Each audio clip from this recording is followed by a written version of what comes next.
आत्मदहनाचा इशारा स्थगित. जयसिंगपूर येथील शिवाजी हाऊसिंग सोसायटीतील रस्ता तातडीने खुला करण्याचे आश्वासन. शिवाजी हाऊसिंग सोसायटी परिसरातील रस्ता अतिक्रमण मुक्त करून तातडीने खुला करण्याचे आश्वासन जयसिंगपूर नगरपालिका मुख्याधिकारी श्रीमती गवळी यांनी दिलेल्या शिवपुत्र जीवन पाटील यांना दिलेला आत्मदहनाचा इशारा स्थगित केला. नगरपालिका कार्यालयात दुपारी 12 वाजता आंदोलनाच्या अनुषंगाने मुख्याधिकारी गवळी यांच्या उपस्थितीत बैठक झाली. यावेळी जयसिंगपूर पोलीस ठाण्याचे एपीआय श्री मुल्ला यांच्यासह पोलीस कर्मचारी उपस्थित होते. बैठकीत शिवाजी हाऊसिंग सोसायटी परिसरातील अतिक्रमणामुळे बंद झालेल्या रस्त्याचा प्रश्न उपस्थित करण्यात आला.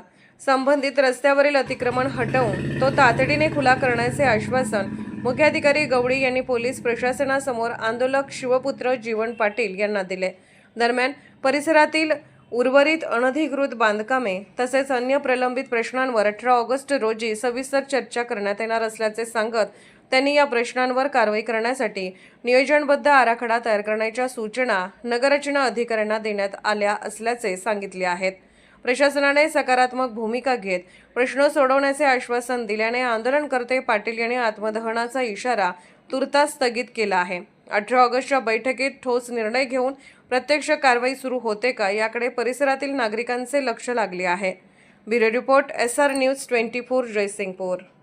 परिसरातील रस्त्यावरील अतिक्रमणे आणि प्लॉट अंतर्गत अनधिकृत बांधकाम कारवाई करण्यासाठी 1 महिन्यापूर्वी आंदोलनाचा इशारा दिला होता. त्यावेळी नगराध्यक्ष या ठिकाणी उपस्थित नसल्यामुळे मुख्याधिकाऱ्यांच्या नावाने नव्याने अर्ज दिलेला होता.